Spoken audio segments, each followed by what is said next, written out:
बलात्कार हो रहा है, बच्चों को मारा जा रहा है। और अगर आपने देखा होगा कल, तो प्रधानमंत्री हंस हंस के बोल रहे थे, मुस्कुरा रहे थे, जोक्स क्रैक कर रहे थे, हंस रहे थे। ये उनको शोभा नहीं देता है।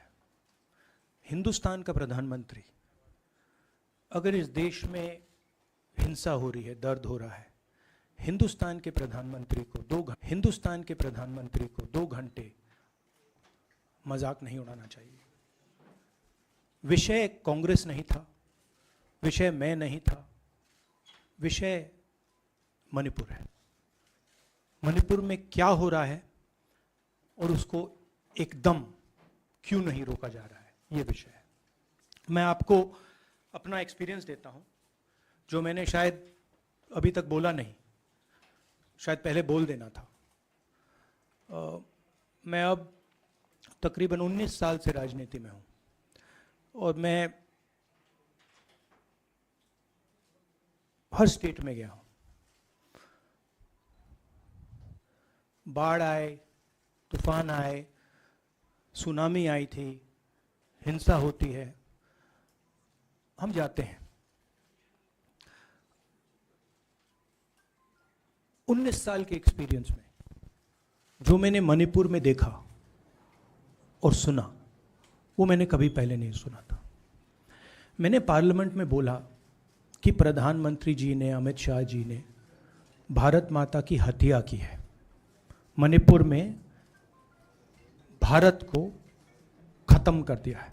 मैंने ऐसे नहीं बोला था, ये खोखले शब्द नहीं है। मैं आपको समझाता हूं मैंने ये बात बोली क्यों। जब हम मणिपुर पहुंचे, हम लैंड किए, हमें मणिपुर में दौरा करना था। जब हम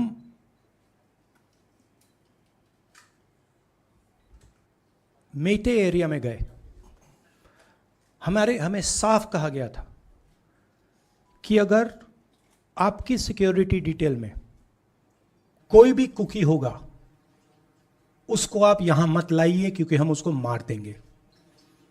और जब हम कुकी के एरिया में गए, हमें कहा गया अगर कोई मेटे आपकी सिक्योरिटी डिटेल में होगा, उसको आप मत लाइए, उसको हम गोली मार देंगे। हम जब गए, हमें मेटेज को परे करना पड़ा, हमें कुकीज को परे करना पड़ा। मतलब एक स्टेट नहीं है, आज 2 स्टेट है। स्टेट की हत्या कर दी गई है और उसको चीर दिया गया है।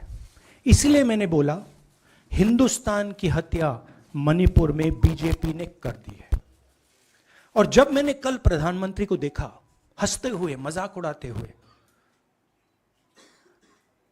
मैं समझ नहीं पा रहा था कि हिंदुस्तान का प्रधानमंत्री इस प्रकार से कैसे बोल सकता है। प्रधानमंत्री को यह पता नहीं लग रहा है कि हमारे देश में क्या हो रहा है। छोड़िए, नहीं जाना चाहते हैं, उसके भी कारण हैं, शायद मैं बता नहीं सकता हूं आपको, उसके कारण हैं। मगर अगर जा नहीं सकते हैं तो मणिपुर के बारे में बोले तो। हिंदुस्तान की आर्मी, आप सब जानते हो, सेना को आप जानते हो, जो मणिपुर में हो रहा है, हिंदुस्तान की सेना उसको 2 दिन में रोक सकती है, 3 दिन नहीं लगेंगे। अगर हिंदुस्तान की आर्मी को कहा गया कि यह तमाशा बंद करो, 2 दिन में यह तमाशा, ड्रामा बंद हो जाएगा। प्रधानमंत्री मणिपुर को जलाना चाहते हैं, आग बुझाना नहीं चाहते हैं। यह है सच्चाई। अब आप अपने सवाल पूछिए। Would you like me to say it in English? I watched the Prime Minister of India yesterday speaking for 2 hours, laughing, joking, लगाing naras in the parliament. The Prime Minister would say one line and the entire BJP would shout another nara. The Prime Minister seems to have forgotten that the state of Manipur is on fire and has been on fire for 4 months. Women and children are dying over there. People are being murdered. Women are being molested, are being raped. And the Prime Minister of India is sitting in the middle of the parliament, shamelessly laughing. This is not about Rahul Gandhi. This is not about the Congress party. This is not about the opposition. This is about India. It's about our country. A state has been decimated. It has been destroyed. It does not exist anymore. And it has happened because of the politics of the BJP. Divide and rule and burn. That is why in my speech I said, Bharat Mata has been murdered. Highest paid entry-level job in the world is not of product manager or software developer or data analyst. Have been expunged from the parliament. It's an insult to those words. Whatever I said that is wrong. I have said Bharat Mata, which is an idea, which is the idea of India, where everybody lives peacefully, harmoniously, with affection, has been killed in Manipur. It's a fact. So, the word itself now cannot be spoken by the people of India. We cannot say Bharat Mata in parliament.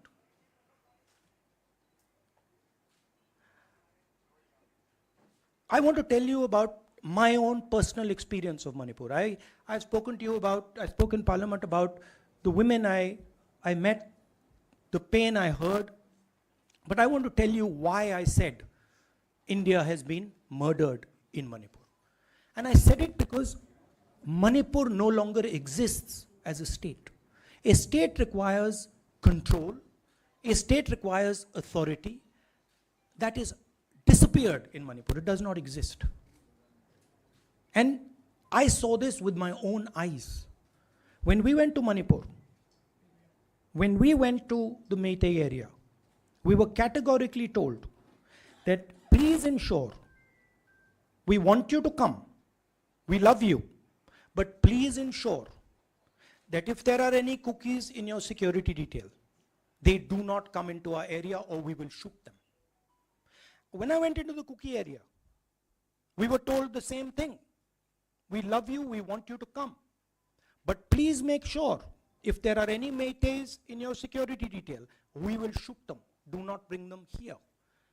Before going to the Meitei area, we had to remove all cookies from our security detail.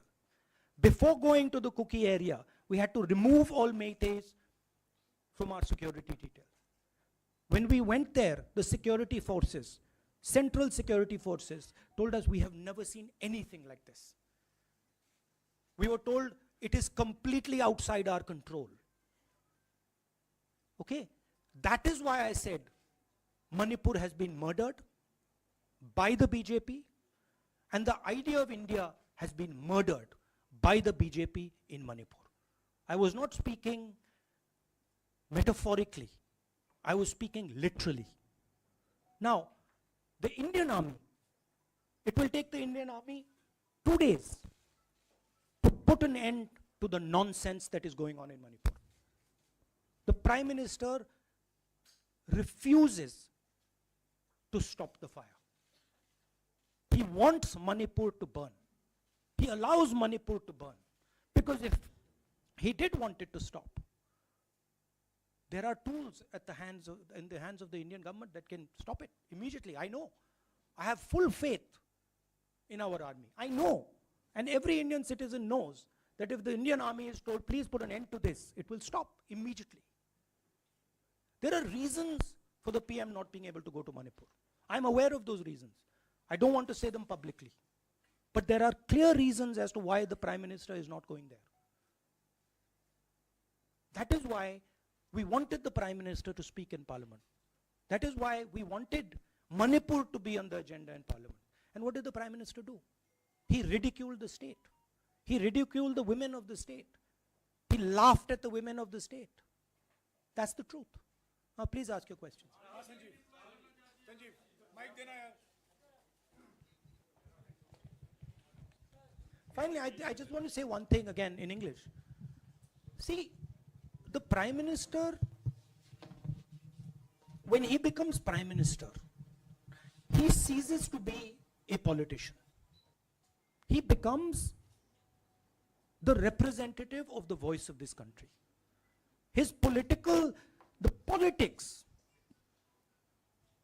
should be put aside, and the Prime Minister should speak not as a petty politician, as the leader of a political party, but the Prime Minister should speak with the weight of the Indian people behind him. And it's tragic to watch Mr. Narendra Modi. It's sad, because the Prime Minister does not understand what he actually is. He is our representative. He's my representative. He's all our representative.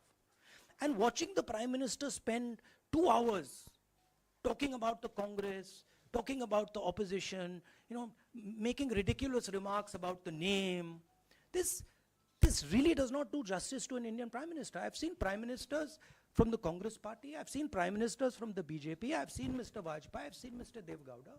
None of them have ever done this. There's a complete misunderstanding in the mind of Narendra Modi ji about what the Prime Minister of India is. Rahul ji, you wanted the Prime Minister to speak in Parliament, and now that he's spoken, and you've said that he wants Manipur to continue to burn.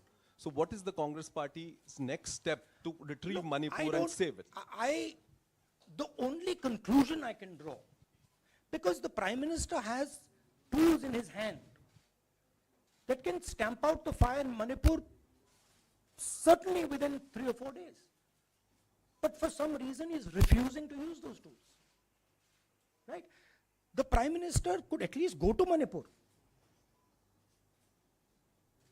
talk to the communities, and say, I'm your Prime Minister. Let's start talking. It will be taken seriously. So I don't see any intention. Rahul ji कल ये भी प्रधानमंत्री ने अपने भाषण में कहा कि 2018 में ये लेके आए थे, 2023 में विश्वास प्रस्ताव लेके आए और 2023 में भी लाएंगे। तो एक तरीके से उन्होंने साफ तौर पर ये कह दिया कि मैं तो हमारी सरकार अगली बार भी बन रही है। एक पॉलिटिकल बात भी उन्होंने कही। तो आप उनके पूरे भाषण को आप ये कह रहे हैं कि वो पॉलिटिकल भाषण ज़्यादा था, मणिपुर पे बात बहुत कम थी, तो इसको कैसे देखते हैं? नहीं, भाषण हिंदुस्तान के बारे में नहीं था, भाषण नरेंद्र मोदी जी के बारे में था। वो अपनी राय, अपनी राजनीति, अपने एम्बिशंस वो आपको दे रहे थे। सवाल ये नहीं है कि नरेंद्र मोदी जी 24 में प्रधानमंत्री बनेंगे या नहीं। सवाल ये है कि मणिपुर जल रहा है, महिलाओं का बलात्कार हो रहा है, लोग मारे जा रहे हैं। सवाल ये है, अगर ये प्रधानमंत्री कहना चाहते हैं तो ये पब्लिक मीटिंग में कहें। मजाक बनाना चाहते हैं तो जब मणिपुर नहीं चल रहा है तो करें।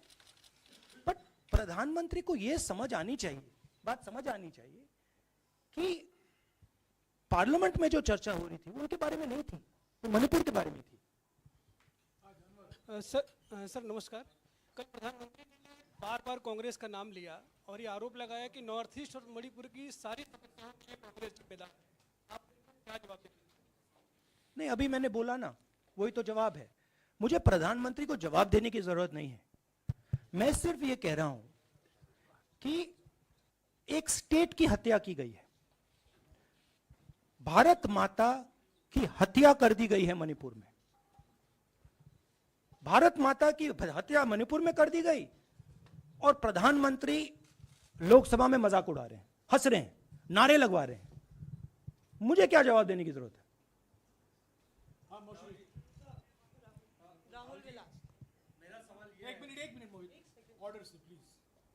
Mr. Gandhi, you waxed eloquent. Rahul, आपने बोला कि प्रधानमंत्री ने बोला सदन में कि गृह मंत्री अमित शाह ने विस्तार से जवाब दे दिया। अमित शाह साहब ये कहते हैं कि मणिपुर के सीएम को हटाने की जरूरत इसलिए नहीं है क्योंकि उन्होंने हमारी पूरी बात सुनी और वो कभी भी कोई हमने डीजीपी चेंज किया, डीजीपी चेंज कर दिया, उन्होंने जो भी प्रशासनिक व्यवस्था हम चेंज करना चाहते थे, इसलिए मणिपुर सीएम को हटाने मणिपुर सीएम, जब मैं मणिपुर गया, मणिपुर सीएम ने जो मणिपुर में हजारों वेपन्स जो लूटे गए, वो मणिपुर सीएम के नीचे ही हुआ। तो क्या अमित शाह चाहते थे कि ये हजारों वेपन्स लूटे जाएं?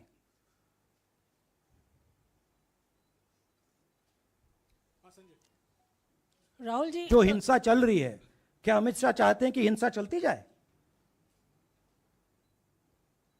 चीफ मिनिस्टर उसको रोक नहीं पा रहा है। अमित शाह जी कह रहे हैं कि भैया वो हमारी बात मान रहा है, तो क्या आप चाहते हैं कि मणिपुर चलता जाए? राहुल जी, एक संसद में एक नया ट्रेंड दिखाई दे रहा है कि कई सेशन से ऑपोजिशन के एमपीज या तो सस्पेंड हो रहे हैं या डिस्क्वालीफाई हो रहे हैं, या एक सेशन से ज़्यादा ये ऑपोजिशन के एमपीज का जो प्रिविलेज मोशन या प्रिविलेज रूल्स के तहत जो डिस्क्वालिफिकेशन हो रहा है या सस्पेंशन हो रहा है, इसका जो ट्रेंड बढ़ रहा है, इसको आप लोग कैसे एड्रेस करेंगे? आप देखिए, एमपीज को निकालें, वापस डालें, हमारा काम बदलता नहीं है। हमारा लक्ष्य जो मणिपुर में हो रहा है उसको रुकवाने का है। जो भी औजार हमारे हाथों में है उस हिंसा को रुकवाने के लिए उनका हम प्रयोग कर रहे हैं और करेंगे।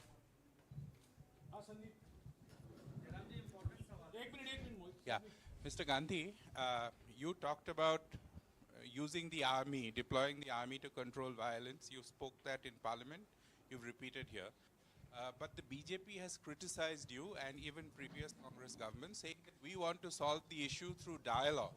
And they've criticized that in the 60s, in 64, the Mizo National Famine Front was bombed by the Indian Army, by the Indian Air Force.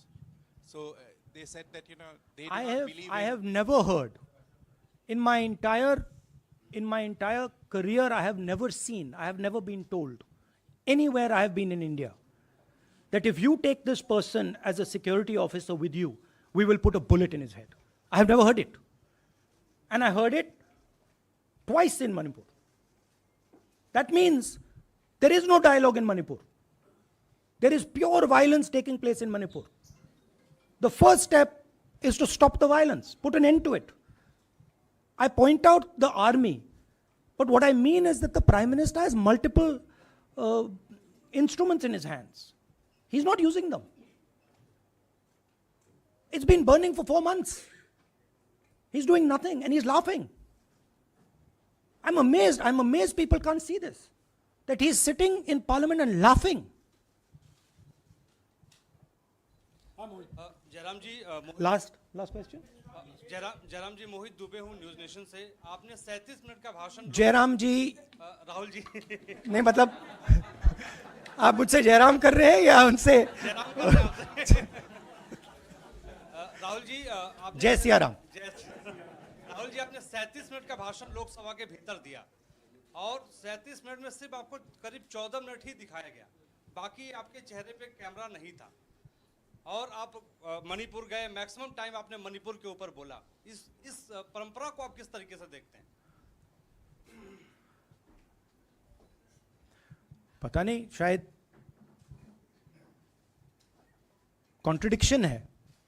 शायद पीएम मेरा चेहरा टीवी पे नहीं देखना चाहते, मगर फिर पीएम मेरी वीडियो के बारे में बात करते हैं। तो पता नहीं क्या है, बट मुझे लगता है शायद उनको मेरा चेहरा टीवी पे देखना अच्छा नहीं लगता। कोई प्रॉब्लम नहीं है। जो मैंने बोलना था, देखिए मुझे अपना काम करना है। मैं जानता हूं कि मीडिया पे कंट्रोल है, लोकसभा राज्यसभा टीवी पर कंट्रोल है, वो उसके बारे में मैं कुछ ज़्यादा नहीं कर सकता हूं, मगर मुझे अपना काम करना है। मैं अपने काम को करता हूं। जहां भी भारत माता पर आक्रमण होगा वहां मैं आपको खड़ा मिलूंगा, भारत माता की रक्षा करते हुए मिलूंगा।